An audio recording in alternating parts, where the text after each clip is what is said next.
जैसा सचिव महोदय ने बताया, आज हमारी प्री डिस्कशन पैनल डिस्कशन था, जिसमें जैसा आपको नोट भी दिया गया है, जिसपे कैसे ग्लोबल स्किल्स एंड क्वालिफिकेशन को हार्मोनाइज किया जाए और कैसे एक स्किल्स के बारे में जो हम क्लासिफिकेशन टैक्सोनॉमी करते हैं उसको कैसे बनाया जाए और कैसे G20 की कंट्रीज इसके बारे में एक कंसेंसस पे पहुंचे।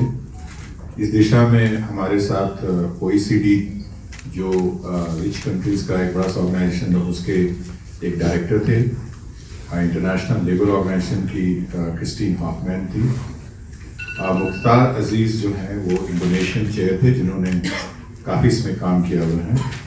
और हमारे प्रोफेसर अनिल सहस्त्रबुद्धे जो AICTE के चेयरमैन रहे हैं और अभी NETF के चेयरमैन हैं। और एम्प्लॉयज पर्सपेक्टिव देने के लिए मनीष सबरवाल जो vice chairman team lease services board. तो डिस्कशन के दौरान ऐसा लगा कि सारे देश अधिकतर ये रिकॉग्नाइज करते हैं कि कोविड के कारण और खासकर अभी जो डिजिटल टेक्नोलॉजी और सारी कंट्रीज की जो डेमोग्राफी जो है, जनसंख्या अलग अलग तरह की है। तो जैसे आपने भी देखा होगा, G20 में आधे डेवलप्ड कंट्रीज हैं, कुछ डेवलपिंग कंट्रीज हैं। तो जहाँ डेवलप्ड कंट्रीज है वहाँ पर सामान्यतः ये देखा गया है कि मीडियन वर्किंग एज पॉपुलेशन काफ़ी ज़्यादा है, उनकी पॉपुलेशन काफ़ी एज हो रही है, जबकि डेवलपिंग कंट्रीज में उसका रिवर्स है। पर किसी इंटरनेशनली किसी स्किल को ले जाने से पहले स्किल क्या होनी चाहिए, उसकी सत्यता क्या होगी, कितना ट्रस्टवर्दी है, कैसे हम स्किल के बारे में एक कॉमन भाषा का प्रयोग कर पाएं, किस माध्यम से हम ये इन्फॉर्मेशन एक दूसरे तक पहुंचा पाएं, इसके बारे में क्या क्या अभी तक काम हुए हैं बायलैटरल बेसिस पे, मल्टीलैटरल बेसिस पे, रीजनल बेसिस पे। रीजनल मैं इसलिए कह रहा हूँ जैसे कि हमारे मुख्तार अजीज साहब जो इंडोनेशिया के हैं, आशियान कंट्रीज जो हैं ASEAN आशियान कंट्रीज, उन्होंने काफ़ी इसमें महत्वपूर्ण काम किया है, जिसमें सारी कंट्रीज ने मिलके हासिल किए उन्होंने। फिर ये भी बताया कि हम स्किल हार्मोनाइजेशन करेंगे कैसे। तो ILO की जो सदस्य हैं होफमान मैडम, उन्होंने कहा कि हमें ह्यूमन सेंट्रिक बनाना चाहिए। और बाकी जो सदस्य थे उन्होंने भी कहा कि अगर हम अपने जो पूर्वाभास क्या बोलते हैं उसको, पूर्वाग्रह से ग्रसित ना होकर हम अभी जो समसामयिक स्थिति को अगर स्वीकार करते हैं तो हमें ये लगेगा कि अगर हम इसके बारे में एक ही भाषा कहें, स्किल की क्या परिभाषा होनी चाहिए, उसकी क्या लेवल होनी चाहिए, उसका कंटेंट कैसा होना चाहिए, ये काफ़ी विन विन सिचुएशन कंट्रीज के लिए हो सकता है। तो चूंकि ये आज जैसे आप सबको ज्ञात है, ये कोई फॉर्मल मीटिंग नहीं थी, ये एक पैनल डिस्कशन जिसमें ये जानने की कोशिश की गई कि इसके बारे में लोगों के सामान्य विचार क्या हैं। तो मुझे लगता है कि जैसे सचिव महोदय की अनुमति से मैं ये कहना चाहूँगा कि इससे लगता है कि काफ़ी इसके बारे में विचार मंथन चल रहा है और इसमें हम जो अपना प्रस्ताव लेके जाना चाहते हैं सामान्य प्रधानमंत्री जी के विजन के मुताबिक कि हमारा स्किल कैपिटल बनाना चाहिए और रीस्किल, अपस्किलिंग, स्किलिंग के बारे में कंटिन्यूस मूवमेंट होता रहना चाहिए। जिस तरह से हमारी न्यू नेशनल एजुकेशन पॉलिसी के अंतर्गत जो प्रोफेसर अनिल सहस्त्रबुद्धे जी ने बताया कि कैसे अंतर्गत टेक्निकल एजुकेशन, स्किल्स एजुकेशन को साथ लाने के प्रयास किए जा रहे हैं।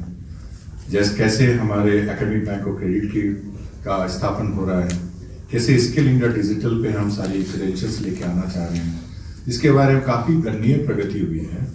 और इस सारी प्रगति करने के लिए आज जो इनके साथ जो चर्चा हुई और कल जो चर्चा होगी, उससे एक सबसे बड़ा फायदा ये होगा कि हम बाकी देशों में क्या चल रहा है, हमारे सोचने की सोच जो है उसका दायरा बढ़ेगा। कुछ एग्जाम्पल हम भी सीख सकते हैं। और जैसा क्रिस्टीन हॉफ ने बताया, उसमें तरह के तरीके हैं, या तो हम बायलैटरल बढ़ें, या तो हम रीजनल बढ़ें, या तो हम किसी एक सेक्टर स्पेसिफिक के बारे में बढ़ें, या हम किसी लेवल के बारे में बढ़ें। तो इन 4-5 तरीकों से रेफरेंसिंग से आगे बढ़ें। तो जिस तरह से उन्होंने बताया कि जैसे डिजिटल टेक्नोलॉजी में बहुत सारी चीज़ें ऑनलाइन भी बहुत सारी स्थापित हो रही हैं, संख्या क्या होगी, उसकी क्वालिफिकेशन क्या होगी, किस लेवल के होंगे, इसमें किसी का कोई हस्तक्षेप नहीं, but market and employees are determining कि किनको किस तरह की स्किल्स चाहिए। और जैसा सम्मान प्रधानमंत्री ने हाल में कहा था कि हमें डिग्री से ज्यादा हुनर की आवश्यकता पड़ेगी। हमें लगता है कि हम उस स्थिति में प्रवेश कर रहे हैं जब हम सबको ये आवश्यकता रहेगी कि कैसे हम रीस्किलिंग अपस्किल करते जाएं, क्योंकि स्किल की शेल्फ लाइफ भी आजकल घट के 3-4 साल रह गई। तो अब सबसे बड़ी इंपॉर्टेंट मुद्दे पे जो बात हुई थी माइक्रो क्रेडेंशियल्स के बारे में, उसमें ये कि एम्प्लॉयज का रोल क्या होना चाहिए। तो जैसा वो हमारे जो स्टेफानो क्रेस्पेटा थे, स्कारपेटा, उन्होंने कहा कि वो डावोस गए थे, वहाँ पे सारी कंट्री के जो सीईओज हैं विश्व के बड़ी बड़ी कंपनियों के, उन्होंने भी उसको जानना चाहा कि कैसे हम अपने एम्प्लॉयज की पोटेंशियल समझें और उस पोटेंशियल को कैसे हम रीस्किल अपस्किल करके आगे बढ़ सकते हैं, उसके बारे में बढ़ें। तो अंततः मैं मुख्यतः ये कहना चाहूँगा कि आज की हमारी जो डिस्कशन थी काफ़ी इंसाइटफुल रही, नए हमें डायरेक्शंस मिले और इसके आधार पे कल जो सचिव महोदय की अध्यक्षता में जो बाकी जो फॉर्मल मीटिंग होगी उसमें इसके बारे में काफ़ी सुझाव दिए जाएंगे। और हमें लगता है कि इन सारे मुद्दों पर डिस्कशन करने के बाद हम अपने इस दिशा में स्किल हार्मोनाइजेशन और फ्रेमवर्क के बारे में और आगे बढ़ सकते हैं। धन्यवाद। G20 एक बड़ा अच्छा प्लेटफॉर्म है। Develop country and develop country है। डेवलप कंट्री बूढ़ी हो रही है और डेवलपिंग कंट्री भी जवान है। हमारे लोगों की संख्या ज़्यादा है, हमारे स्किल्ड लोग ज़्यादा हैं, उनके यहाँ स्किल्ड लोगों की संख्या कम है ना। तो किस क्षेत्र में, किस सेक्टर में, किस क्वालिफिकेशन को लोग चाहिए, वो इंफॉर्मेशन चाहिए, है ना। तो उस इंफॉर्मेशन को जानने के लिए हमें एक फ्रेमवर्क बनाना चाहिए, पहली बात। दूसरा, कौन सी स्किल हमारे किस स्किल के साथ मैच करती है, उसको हार्मोनाइजेशन करना है।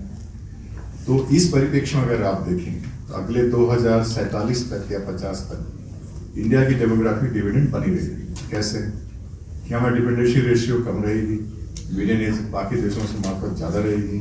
अब देखिए चाइना का भी एज डिक्लाइन करने लगा, जापान बहुत पहले हुआ है ना। यूरोपियन कंट्री में बहुत सारे लोगों के ऑलरेडी उनके बहुत काफ़ी लोग बड़े लोग हो चुके हैं। वहाँ लोग उनकी रिटायरमेंट एज भी जैसे हमारे यहाँ 58 हो गया अपनी स्टेट गवर्नमेंट, कहीं 65, कहीं 68, कहीं 72 तक चली गई। तो उसके बाद वो काम करना बंद कर दें। तो हमारे हित में ये रहेगा कि जिस तरह से हमारी कंट्री के डेमोग्राफीज में जनसंख्या है, जो हमारे पास संख्या ज़्यादा है, उसको अगर हम हुनर दे के अगर आगे ले जाना चाहें तो हमारे देश के लिए अनुकूल होगा, क्योंकि उनको ज़रूरत है। बट उसके लिए एक सिस्टम डेवलप करना चाहिए, उसके लिए एक फ्रेमवर्क डेवलप करना चाहिए। और जैसा मैंने कहा G20 कॉन्सेंसस में आप सब लोग मिलकर, एक बंदा भी अगर डिसएग्री करेगा वो लाइन पारित नहीं हो सकती। तो सब लोग डिस्कस करेंगे, डिस्कस कर कब हमारा आप अग्री करते हैं, हम तभी कहते हैं जब हमारी जरूरत आपकी जरूरत से मेल खाती है ना। उसी दिशा में बात चली, इसको बोलते हैं विन विन सिचुएशन। तो अभी ऐसी परिस्थितियां। So there's a separate startup engagement group. So that doesn't figure. It will figure tangentially, but in a more substantive manner, it will be discussed. समाज में आगे बढ़ेंगे और जहां तक संभव होगा, यथासंभव राज्य सरकार के सहयोग से हम इसको दूर करने का प्रयास करेंगे।